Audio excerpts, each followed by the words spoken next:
Google My Business is the easiest way to start getting more customers for your business in 2024. But if you don't set it up properly, you might not get any customers at all. So stick around because we're going to talk about the most important things you need to do for Google My Business, and you'll be able to do it yourself for free. Let's get into this. If you're looking right here, this is the map pack. So this is where the Google My Business profiles show up. And as you can see here, this is my SEO agency in Bend, Oregon, showing up first for SEO Bend, Oregon. And if you're trying to get your business to rank first in the map pack, then we need to start with this very important lesson. It's not called Google My Business anymore. It's called Google Business Profile. But the reason why I led off this video by saying Google My Business so many times is because more people actually search for Google My Business than Google Business Profile. It's super important to know exactly what keywords your clients are searching for when they're looking for your business. And if you're not sure what the right keyword is that your clients are using, then check out the card up here, which will have a video where we talk about how to find primary keyword for your small business. And once you have that dialed in, it's time to figure out your primary business category. So this listing right here are the most important ranking factors according to SEO experts all over the world, and the number one factor for the map pack, which is for your Google My Business, or as we know, Google Business Profile, is the primary business category. And so let's go figure out what primary business category we need. But while we're at it, if you look back at the list, the number 7 most important ranking factor is additional GBP categories. GBP stands for Google Business Profile, of course. And so we're also going to figure those out too, which is good to know because it's not publicly visible. So we're going to use a free tool to find that out. So if you're really looking to crush your competition, or compete with them in a kind way, then you're going to want this tool called Plepper. Funny name, but it's a great tool and it's free. So Plepper. And then scroll down there and you'll see the link to install the Chrome extension on the Chrome Web Store, whatever the hell it is.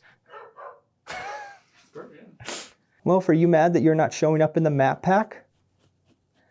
Yeah, it's a hard life when you're not showing up in the map pack, huh? Don't worry, we're gonna figure out your primary business category and then we'll start ranking higher, okay? Thank you. The most important thing here is to not be cute or unique like loaf. No, you want to show up in the exact same bucket as your competitors here. So please copy exactly what your competitors are doing for the primary business category, and then try to look for all the secondary categories that actually make sense for your business. That'll make a little bit more sense once I show this example right here. So you want to pull up Google Maps. So you can just type in something like maps.google.com and then do a search for your primary keyword. All right, so I just searched for electrician. We have it based in Gresham, Oregon right now, which is a suburb of Portland with a population a little over 100,000. Now, if you look on the right, this is Plepper. It takes a second to pop up. So if you searched and it hasn't popped up yet, just give it a second, it'll show up. And the cool thing about Plepper is it'll show you everybody's categories right here. So you'll see that 19 of the businesses that are showing up right now have a business category of electrician. That doesn't mean it's their primary category, but if it's the number one and it's a lot higher, then it's probably primary. And then you'll also see the other categories. And so maybe you also install solar panels.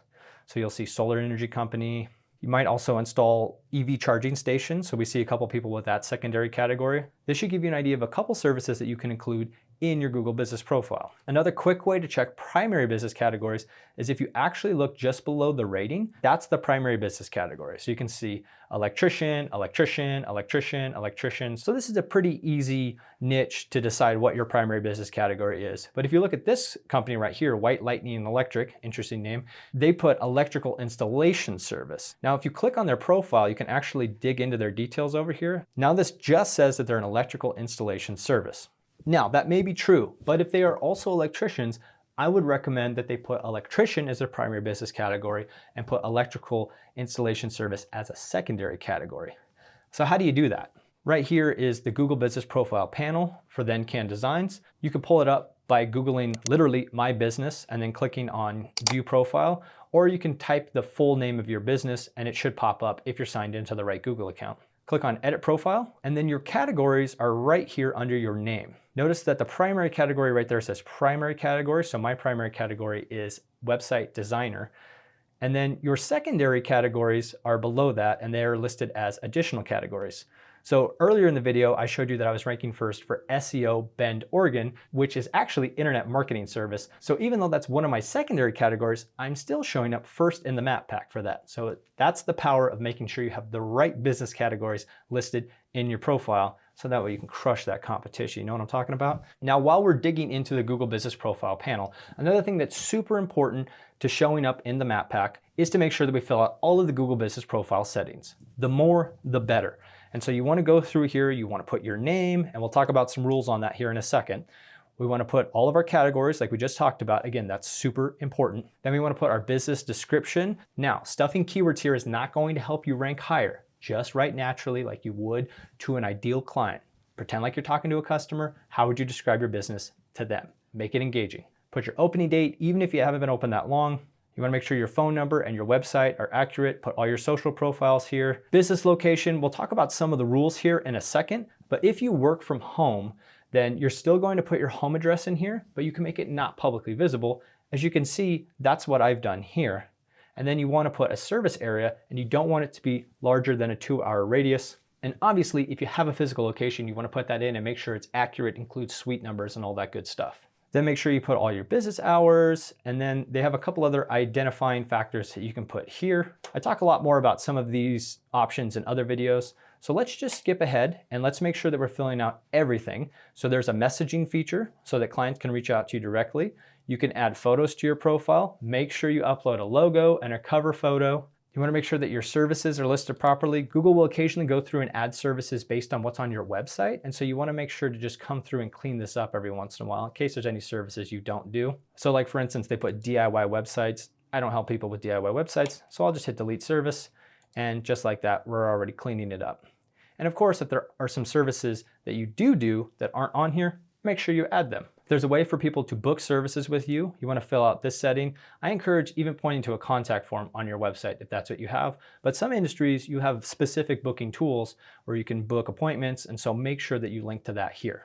You can set up call tracking here, which isn't super helpful for my industry, but if you're doing something like tree removal, then you're probably getting a lot of leads through phone calls on your Google Business Profile. So it's nice to be able to keep track of those. So I highly encourage you to turn that on. I have noticed that's not available in those GDPR compliant countries. So if you don't see that, don't worry too much about it. But if you have it available, take advantage of it. There's also the Q&A, so that way you can engage with your community. You can also post questions and answer them yourself. And so it's just a nice way to warm people up as they're learning more about your business. And then the last thing is adding updates, which I'll talk about in a second when I talk about how to manage your Google Business Profile over time. Now in this section of the video, I want to talk about the rules that you need to follow for the Google Business Profile, because the last thing you want to do is break one of these rules, get in trouble, get your profile suspended, because then you're not going to be getting any leads online. I've seen clients get suspended for totally legitimate reasons like relocating their business to a new location or for trying to utilize their totally legitimate DBA name. And that can be frustrating, but there are ways to appeal that process. And typically, if you're not breaking any of the rules, Google will help you out. Now let's talk about the rules that we need to follow so that way we don't end up in the other category where Google won't want to help us. So the first thing is your business name. Ideally, you just want to use your legal business name. You actually don't have to include the letters like LLC at the end or anything like that. But you don't want to try to stuff the city, the street corner, or any keywords into your business name. And it's very specific about how to do that and how to not include any of those things. Now, we should mention that if you have a DBA that maybe includes some keywords, then it's okay to do that. And it does also seem to be okay if you use it in all of your marketing materials. For instance, if all of your marketing materials says something like then can designs, Ben web design SEO, then it's okay to put then can designs, Ben web design and SEO on your Google Business Profile name.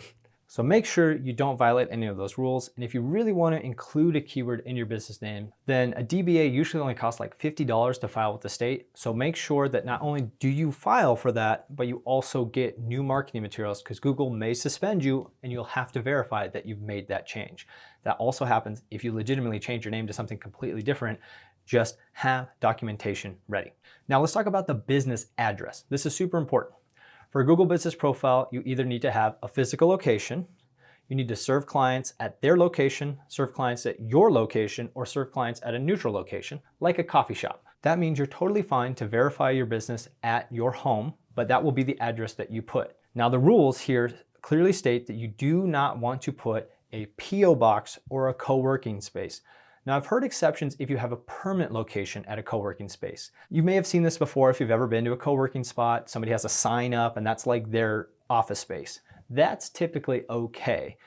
But if you just go to a co-working space and work in the commingled area, that's not gonna work. Just put your home, it's okay. As you saw earlier in the video, I was ranking first for a pretty competitive keyword, and I'm a home-based business. Don't worry about it. What would you rather do? Show up second or third, or not show up at all? Now, I can't find the rules for this on Google's website, but the rule with the business description is that you don't want to include any promotions. You also don't want to put your phone number in there. Your phone number will be listed under a call button, so you don't have to worry about that. Now, if you're a contractor or something like that, in my state, it's called a CCB. I know it's different for other states, but if you have some sort of like contracting license number, I recommend including that here because I know you have to include that with everything. But don't put your phone number, don't put your website, don't put links to social media. There are other places to put that. We already talked about that earlier in the video. So go back there and see where you're supposed to put that stuff in the business description. Again, just focus on speaking directly to your ideal client so that way they'll want to engage with you more. Now, when it comes to Google Business Profile updates, you can add one by clicking here on the Google Business Profile panel and click Add Update. And it's nice because you can add a photo. I wouldn't include direct links back to my website here. Utilize that CTA call to action button below. So if you want people to call, just click call now. That'll wire up to your business number. If you want people to click through to your website, which is a really good idea to do, put that link right there. Now, if you have a promotion, utilize the offer update and put that in there, put a start date and an end date and explain that. And also, if you have an event, use the event update. Events and offers have been shown to get more engagement on the Google Business Profile. Remember that a Google update is a primary data source for Google to get more information about your business. And so we're doing all this work to appease the algorithms. So why not include a Google Business Profile update every once in a while to teach the algorithm a little bit more about your business, even if people aren't reading them. But because people aren't reading them very much, don't worry about posting too much. I certainly wouldn't post every single day. Now that we have a high-level overview of how to fill out our Google Business Profile in the early days, what do we do with our Google Business Profile over time? Like I just mentioned, it's good to do occasional Google Business Profile updates. I shoot for about once per week. If you're managing these yourself, once every other week should be fine. I certainly wouldn't do more than twice a week. It's also really good to keep adding more photos to your Google Business Profile, especially depending on your industry. If you're a roofer and you can take pictures of your projects while you're up on the roof, that would be a great way to show potential customers exactly the level of quality of work that you provide. Now, some industries don't have a ton of photos, and so my strategy is just see how many you can realistically get and then try to post a consistent amount over time. If you can do twice a week, great. If you can do twice a month, also great. Whatever's best for you. And last but not least, utilize the Q&A portion of your Google Business Profile. Again, that's located right here. And not only can you ask a question yourself, but you can also answer it. And this is good because what you want to do is you want to think about those top questions that you always get from your potential clients or patients or customers and answer them right there. People look at these things. And so it's just a way to warm people up and make it easier for them to work with you down the road. And so these are some simple ways to make sure that those potential customers are becoming actual customers when they find your Google Business Profile. And Google rewards activity over time. And so by giving your GBP some TLC, that makes it more likely that you'll show up into that map pack, which will help convert those leads into customers. Now that you know how to set up your Google My Business, or I mean Google Business Profile, and watch this video where I go over the most important factor that you can control as a small business owner to showing up in the map pack as quickly as possible. Be sure to hit that like button so more people can learn about what a Google My Business really is in 2024. And then again, watch that video so you can show up in the map pack even sooner. I'll catch you in the next video.